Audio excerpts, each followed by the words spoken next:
अब मैं आपको बताता हूं कि हम किस तरह से अपने टेबल की हेडिंग भी एडजस्ट करवा सकते हैं। इसके लिए हम कैप्शन का टैग इस्तेमाल करते होते हैं, जिससे हम टेबल की हेडिंग एडजस्ट कर सकते हैं। तो यहाँ पर आप आएंगे और एक हम इसमें टैग देंगे कैप्शन के नाम से, उसका क्लोजिंग टैग है स्लैश कैप्शन। इसके दौरान आप लिख सकते हैं अपनी टेबल की हेडिंग का नाम, लाइक मैं लेता हूँ माई टेबल। इसको हम सेव करके आप ब्राउजर में देखते हैं कि हमारा ब्राउजर के अंदर ये किस तरह से दिखाई देता है। इसे रिफ्रेश करेंगे, ये देखिए माई टेबल के नाम से ऊपर एक जो है वो आपको यहाँ पे टैग सा दिखाई दे रहा होगा, जो आपके टेबल का नाम बेसिकली बन गया है। तो ये कैप्शन का टैग कहलाता है। इसी तरह से ये जो आपने इसके अंदर टेक्स्ट लिखा हुआ है, हर टेक्स्ट को हम हेडिंग भी बना सकते हैं। इसके लिए आप क्या करेंगे, ये जो हमने यहाँ TD लिखा हुआ था, यहाँ पे आप TD की बजाय TH यानी टेबल हेडिंग के नाम से इसको एडजस्ट कर देंगे और इसका क्लोजिंग टैग भी हमारा TH हो जाएगा। इसकी विड्थ आप यहाँ एडजस्ट करवा सकते हैं कि आपकी जो हेडिंग है किस साइज की होनी चाहिए।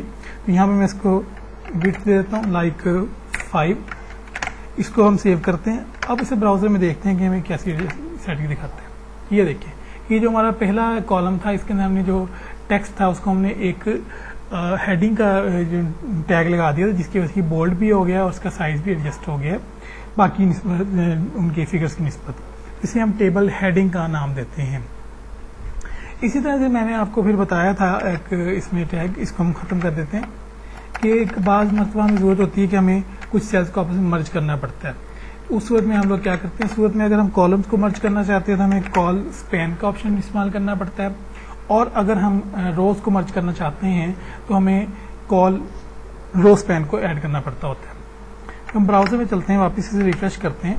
मैं ये चाहता हूँ कि जो लास्ट 3 कॉलम्स हैं आपस में, ये तीनों के तीनों आपस में मर्ज हो जाएं। तो उसके लिए हम क्या करेंगे कि हम नीचे जाएंगे, ये 3 कॉलम्स है लास्ट में, आप देख सकते हैं इन दोनों कॉलम्स को हमें मर्ज करना है। रो वही रहेगी, तो इसमें से ये जो आखिरी 2 कॉलम्स हैं इनको तो हम यहाँ से डिलीट कर देंगे। सिर्फ इस कॉलम को हम यहाँ पे लिखेंगे कॉल स्पैन, और क्योंकि 3 कॉलम्स थे तो यहाँ पे 3 लिख देंगे ताकि तीनों कॉलम्स हमारे इसके अंदर क्या हो जाए, वो एडजस्ट हो जाए। अब हम जाते हैं अपने ब्राउजर के अंदर, रिफ्रेश करते हैं, तो आप ये देख सकते हैं कि ऊपर जो आपका है वो टेक्स्ट सारे का सारा कॉलम्स के अंदर है, लेकिन जो लास्ट वाला है वो एक सिंगल रो के अंदर एडजस्ट हो गया है। इसको मैं यहाँ पे बॉर्डर लगा देता हूँ ताकि आप आसानी से देख सकें। इसे मैंने बॉर्डर का टैग दिया, रिफ्रेश किया। अब ये देखिए कि ये सेल आपके सारे के सारे क्या हैं, ये सारे के सारे अपने कॉलम्स के अंदर है, लेकिन लास्ट वाला जो था वो हमारा क्या हो गया, वो मर्ज होके एक ही सेल बन गया, सिंगल रो बनी। अब इसी तरह से इन 2 रोज को भी हम आपस में मर्ज करवा सकते हैं। इसके लिए हमें क्या करना होगा, इसके लिए हम यहाँ पर इस जगह पे पहली रो के अंदर रो स्पैन का टैग लगाएंगे। पहले हमने कॉलम स्पैन का लगाया था, अब रो स्पैन का लगाएंगे। तो पहली 2 रोज को हम आपस में मर्ज करना चाहते हैं, तो उसको हम यहाँ पे 2 लिखेंगे। अब इसका इफेक्ट देखते हैं क्या पड़ता है। ये देखिए, पहली जो 2 रोज थी उसने आपस में उसको मर्ज कर दिया। यहाँ पे हमने 3 कॉलम्स को आपस में मर्ज किया था, और यहाँ पर हमने 2 रोज को आपस में मर्ज कर दिया है। तो इस तरह से आपकी रोज भी आपस में मर्ज हो जाएंगी। इसके बाद आता है एक टेबल ही की प्रॉपर्टी एक रह गई है मेरे पास यहाँ पर मौजूद है, वो है अलाइनमेंट की, कि आपका जो टेबल है वो टेक्स्ट के अंदर किस तरह से दिखाई देगा। अगर आप चाहते हैं कि आपका टेबल टेक्स्ट के अंदर 3 ऑप्शन है, आपका सेंटर का ऑप्शन है, लेफ्ट का और राइट का, तो जो भी आप यहाँ पे ऑप्शन देना चाहते हैं, मैं इसको लाइक सेंटर का ऑप्शन दे देता हूँ। ये देखिए, इसे सेव किया तो आपका टेबल अब जो है वो अपने ब्राउजर के अंदर सेंटर में दिखाई देगा। वो ऑलरेडी ही सेंटर में है, तो हमें यहाँ पे आप देख सकते हैं कि वो सेंटर में आपको यहाँ पे दिखाई दे रहा है। इसी तरह से आप अपने टेबल का कलर भी एडजस्ट कर सकते हैं। इसके लिए आप BG कलर का ऑप्शन देते हैं। ये देखें, BG कलर देंगे तो यहाँ पे आप BG कलर की सेटिंग कर लाइन में इसको ये कलर दिया, मैंने इसको सेव किया। आपका जो इसका कलर है टेबल का वो भी एडजस्ट हो जाएगा। इसी तरह से आप टेबल के बॉर्डर का कलर भी एडजस्ट करवा सकते हैं। उसके लिए आप करेंगे बॉर्डर कलर। ये देखिए, यहाँ पे देख सकते हैं बॉर्डर कलर लाइक मैं इसको दे देता हूँ डार्क ब्लू। सेव करवाया, ब्राउजर में देखते हैं तो आपको बाहर जो बॉर्डर का कलर दिखाई दे रहा है वो डार्क ब्लू दिखाई दे रहा है। देखिए, जो इधर सेल्स का जो बॉर्डर है वो आपको अलहदा से बॉर्डर कलर देना पड़ता है, क्योंकि ये रोज और कॉलम्स के बॉर्डर हैं, जबकि टेबल का मेन बॉर्डर बाहर ही है, वो आप यहाँ पे देख सकते हैं। मैं इसका यहाँ पे विड्थ बढ़ा देता हूँ थोड़ी सी। ये देखें, ये आपको बाहर ब्लू कलर का डार्क कलर का एक टेबल दिखाई दे रहा होगा। ये जो है टेबल का बैरूनी एक बॉर्डर कलर है। अंदरूनी को चेंज करने के लिए आपको रोज और कॉलम्स को एडजस्ट करना पड़ता है। हम टेबल के अंदर भी टेबल बना सकते हैं। उसके लिए मैं क्या करता हूँ कि इसके अंदर एक रो ऐड करवा देता हूँ। इसमें मैंने एक रो ऐड करवा दी और उस रो के अंदर हम एक टेबल बना लेते हैं कॉल स्पैन के साथ।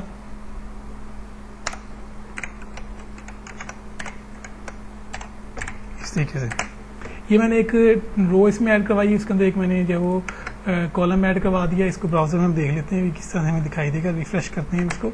ये देखिए यहाँ पे हमने एक रो ऐड की है, उसके अंदर हमने एक कॉलम भी ऐड कर दिया है, उसको कॉल स्पैन करवा के मर्ज करवा दिया है। इस कॉलम के अंदर हमें एक टेबल एडजस्ट करना है, तो वो कैसे एडजस्ट होगा, उसके लिए आपको फिर से टेबल का ही टैग देना पड़ेगा। उसी तरह से उसका टेबल का क्लोजिंग टैग आएगा और उसी तरह से इसके अंदर रोज बनेंगी। लाइक मैं इसके अंदर एक ही रो बना लेता हूं और उस रो के अंदर उसी तरीके से जैसे हमने बकाया एक टेबल बनाया, उसमें हम कॉलम्स को एडजस्ट करेंगे। ये देखिए इसमें मैंने कॉलम्स एडजस्ट किए। मैं इसमें आपको दिखाने के लिए चंद कॉलम्स ऐड कर देता हूँ ताकि आपको समझ आ सके कि ये किस तरह से कॉलम्स इसमें एडजस्ट हुए हैं। इसमें मैंने कॉलम्स कुछ ऐड कर दिए। इसी टेबल की प्रॉपर्टीज भी आपको बिल्कुल पहले मेन टेबल की तरह एडजस्ट करनी पड़ेंगी। उसके लिए आपको बॉर्डर देना पड़ेगा इसका। लाइक मैं इसका 1 बॉर्डर दे देता हूँ। इसी तरह से आप इसकी जो है वो बीजी कलर भी सिलेक्ट करवाएंगे ताकि हम बीजी कलर इसमें हम दे सकें। मैं इसका बीजी कलर आपको दिखाने के लिए ग्रीन दे देता हूँ। उसका बॉर्डर का कलर आप एडजस्ट करेंगे इसके अंदर, वो आपको दिखाने के लिए मैं इसमें रेड दे देता हूँ।